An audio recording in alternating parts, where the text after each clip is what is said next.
여러분, 유로파 리그라고 있습니다. 유로파 리그가 뭐냐면 UEFA 챔피언스 리그에 이어서 두 번째로 큰 대회로서 UEFA에서 정한 룰에 의해 전 유럽 리그에서 각 출전권을 얻어서 출전권을 얻은 팀과 컵대회 우승팀 그리고 챔피언스 리그 16강에 진출 못한 3위 팀들을 모아놓고 격돌하여 우승을 가리는 대회입니다. 복잡하죠? 이 대회 우승팀은 다음 시즌 챔피언스 리그 진출 티켓을 얻게 되고 최종적으로 우승팀은 슈퍼컵이라고 해서 챔피언스 리그 우승팀과도 맞붙는 경기가 펼쳐집니다. 우승팀은 약 90억 정도 받게 되죠. 손흥민은 토트넘에 소속된 이후 두 번의 유로파 리그에 출전한 경험이 있습니다. 챔피언스 리그 16강을 진출하지 못한 3위를 했었기 때문이죠. 이 얘기를 왜 하냐고요? 토트넘은 셰필드전에서 참패하면서 챔피언스 리그는 거의 불가능에 가까워졌습니다. 베르베이는 희망의 끈을 놓지 않고 남은 6경기 모두 이기면 된다고 하는데 상황 파악을 잘 못하는 게 아닌가 싶은데 토트넘에게 챔피언스 리그 진출은 매우 중요했습니다. 최고의 팀들이 격돌하는 대회인 만큼 흥미롭고 명예가 주어지기 때문일까요? 아닙니다. 아니에요. 바로 돈 때문입니다. 챔피언스 리그에 진출한 것만으로도 돈이 막 들어오게 됩니다. 지난해 토트넘은 챔피언스 리그 준우승까지 하면서 얻은 수익만 해도 1,000억이 넘습니다. 만약 어떤 팀이라도 챔피언스 리그 결승 진출까지를 당연하다고 한다면 무조건 최고의 선수들을 데려오려고 할 것입니다. 남는 장사가 되니까요.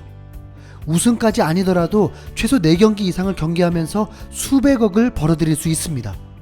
그런 챔피언스 리그 진출이 좌절되기 직전이니 수뇌부들은 난리가 났겠죠. 그럼 플랜 B로 토트넘이 유로파 리그라도 진출하길 바라야 하는 상황이고 오히려 이 대회가 토트넘에게 현실적이기 때문에 먼저 말씀을 드린 것입니다. 그런데 더 큰 문제는 유로파 리그도 장담하기 어려운 상황이라는 것입니다. 상금 규모에선 챔피언스 리그에 비해 3분의 1이지만 유로파 리그라도 토트넘은 사수해야 합니다. 역시나 중계권료 때문입니다. 챔피언스 리그보다는 낮은 대회이지만 경기는 치러지고 팬들은 응원하고 시청하면서 같은 광고를 보기 때문에 유로파 리그에서 좋은 성적을 낼수록 중계권료도 큰 수익으로 작용하게 됩니다. 토트넘은 감당 못할 수준은 아니지만 매우 큰 대출을 받은 상태입니다.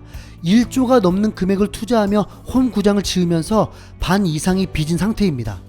토트넘이 최근 몇 년 동안 상위에 랭크되고 챔피언스 리그 진출과 중계권료와 스폰서까지 많이 붙으면서 큰 흑자를 기록했고 개장 후 각종 공연까지 열게 됐을 때 수익까지 가정하면 빚은 충분히 감당할 수 있었습니다.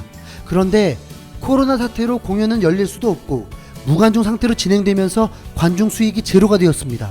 그럼 남은 수익은 스폰과 중계권료인데 토트넘의 경기 수가 줄고 특히 영국 내에서만 경기하는 리그, FA컵, 카라바오컵만으로는 토트넘에게 투자하기에는 리스크가 크기 때문에 역시 수익이 훨씬 줄게 됩니다.